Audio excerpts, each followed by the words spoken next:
brilliant. The trapper's life. I'm officially a trapper. Oh my god. Who'd have thought? Who'd have thought? Okay. Your season finishes, a new one begins. Today, we were trying to take care of some coyotes, some raccoons, keep down predator management, to keep them turkey flocks healthy, and them deer flocks healthy as well. Lights, camera, action. It's your boy, it's the Red Coat here from the Thin Blue Line Outdoors. Rocking that new merch, coming soon.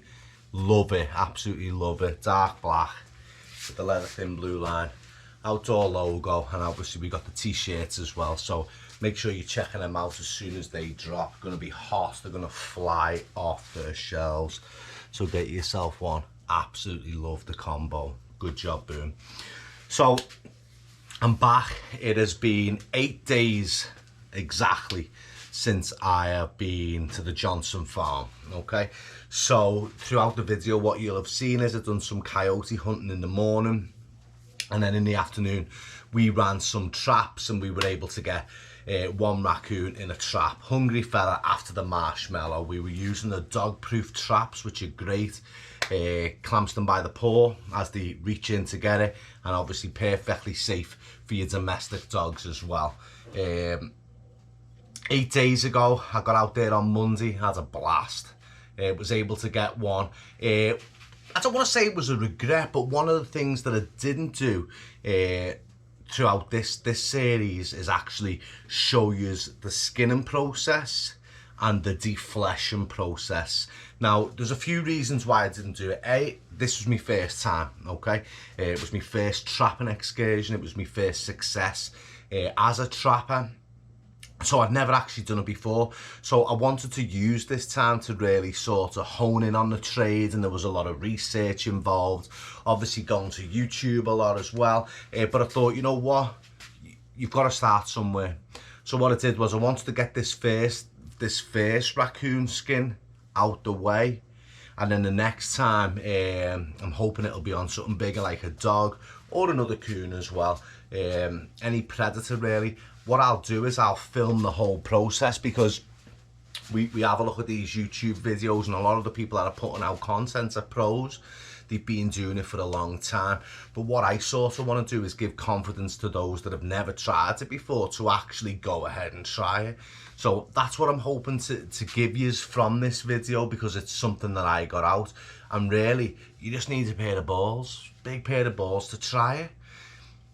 If you mess up, you mess up. But if not, it's going to come out really well. And what I'll do is I'll show you where I'm at right now. So again, as I say, I'm fast forwarding, so you won't see the skinning of the raccoon. You'll see the aftermath just as it has been skinned. What I do is I show you the pelt of what it looks like. I didn't show any fleshing or curing of the pelt. Okay, so as I say, it's been 8 days since I was on the farm. But what I will do is I'll talk you through sort of some of the things I did during that 8 days. So first and foremost, I was taking my time. I was trying to get as much flesh, muscle and fat off the hides as possible. And you know that all the research says you've got to get it all off. You've got to get most of it off. I didn't have the right tools really. I was using knives, which makes the process a lot longer. I didn't have the proper boards, but I was able to make myself a stretching board, which is really cool, and I'll show you that as well. But again, it was my first time, so this is just me getting my foot on that ladder, you know. So as I continue through this journey, I will be picking up more tools just to make the job more efficient and effective. Okay, this is what I'm going to be using. This seems to be pretty popular on the internet. Very easy to use apparently. It does a really good job on this one. This is the Deer Hunters and Trappers Hide Tanning Formula. Again, it says on the tin, easy home tanning for all sorts of hides and furs. So you can actually use this for like deer, coyote, raccoon, fox, squirrel, rabbit, muskrat and beaver. It also says that you can use it for elk, moose, caribou, bear and even rattlesnake. I think the only difference is that you're going to use a lot more for them bigger species like moose and caribou. I think it says 3 to 4 or 3 to 6 bottles or something like that, whereas I'm only going to be using about half of this probably today on this coon skin. You know, it's got a nice easy step-by-step on the back. I know you can't be able to see, but these are all available online. I think there's nine steps with a couple of optional ones, whether you tan them with hair on or hair off. And again, these are all available on the website, but I know you've got to put this in warm water first, heat this up slightly. I don't think it's got to be boiling water, this is going to be warm this product up a little bit, which I'll do. And then I'm going to be starting around step 7. Okay, so I made sure that I got through steps 1 through 6 last night, finishing up with the salt bath and the wash and the clean. I'm happy that I've got the majority of the skin and flesh off this hide. So on to this next step, but we'll see how this goes. Very popular online for home tanners, so if it's good enough for them, good enough for me. Here we are, several days later, 2 days to be precise. What I did do actually is I came down last night after work to check on my coon skin. I noticed a couple of places where it did miss, specifically along the edges. The tail needed a little bit more. So what I did was I added more of this product to it last night, and I'm going to come down and check it out. So you're going to see it. This is 2 days after the fact, so we'll see what it looks like. So the first day I had a hanging for 24 hours. And I had a hanging so we could drip any excess into the sink in the basement. And then when I came down last night to check it, obviously there was a few parts that needed a little bit more solution to it. So what I did was then I laid it flat so the skin to skin could be firmly pressed up against each other. So we'll take a look at it now. So this is the skin from the outside down to the tail. So let's open it up. Quite a little bit there where they added some additional that hasn't quite soaked in yet. Probably could have done a better job there. Looks like a little bit of fat on it, but otherwise so far it's not looking too bad. Well, to say bitten off more than I can chew is definitely an understatement. Thought it would be a lot easier. As mentioned, hit a snag straight off the bat. Bought a nice pattern, thought, yeah, just let me draw around this, I'll cut it out, I'll sew it together and it'll be done. Messed the pattern up straight off the bat, done it backwards, so I had 2 left sides. Too late by then because I'd already made the cuts like an idiot. So I've made my own adjustments to the art, but I've been working on it for about 4 hours. It looks like Dr. Frankenstein's art so far, but it's my first go. I'd be happy wearing it. I don't know if our Bam will be happy. Right now he hasn't got much of a say because he's a baby, but when he grows up I'm sure he'll be like, Uncle Wright, what the beep is that you made me wear? But pretty cool. I've enjoyed the process so far. My back's killing me, so I'm about 4 hours into it, and I'd say basically I've got everything I need. One bit that I don't even know what it is, but I'll keep it. But here's where I'm at so far. So as you can see, I've got the top portion of the hat. This will sit on the head. This is me Dr. Frankenstein work, where I've had to sew pieces together where I messed up. Patch of fur missing, that was probably the belly side of it. But hopefully when I brush it, I can brush it down, but you know, it looks rugged.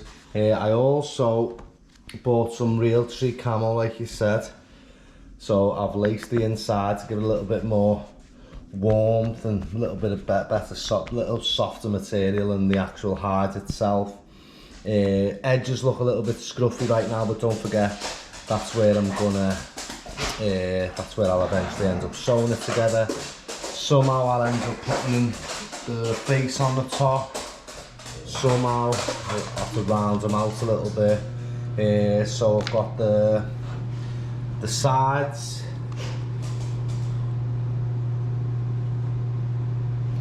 which will look like that obviously.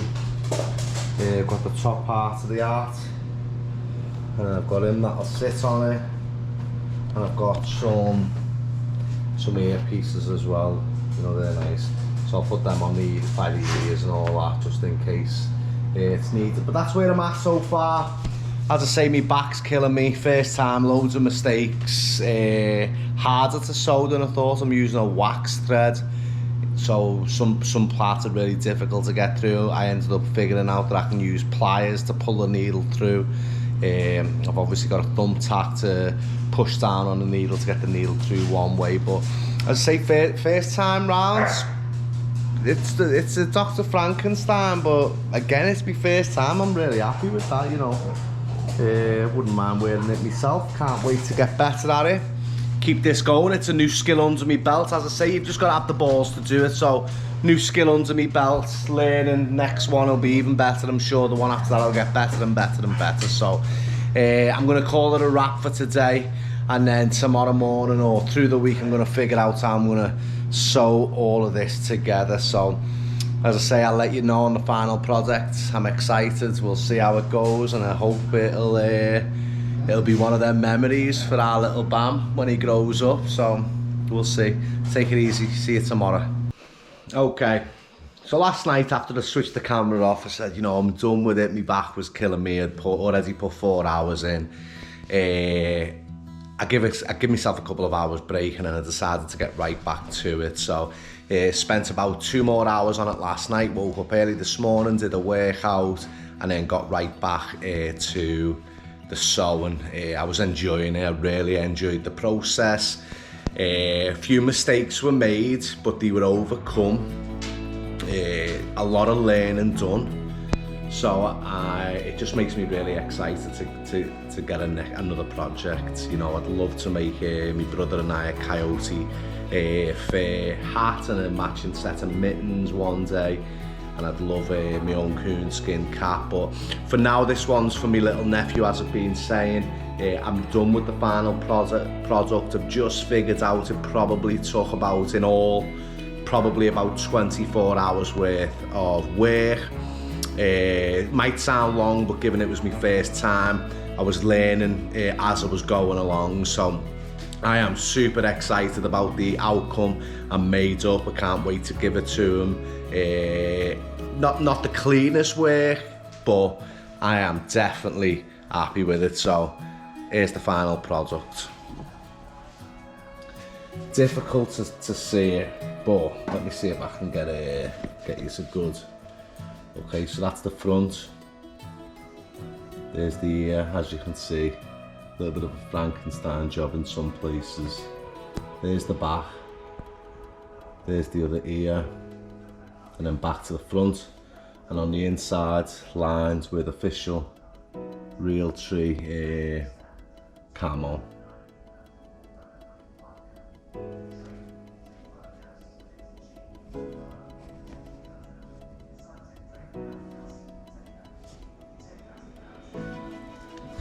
So that's the final product. I am actually really impressed and really happy with that, especially for the first time.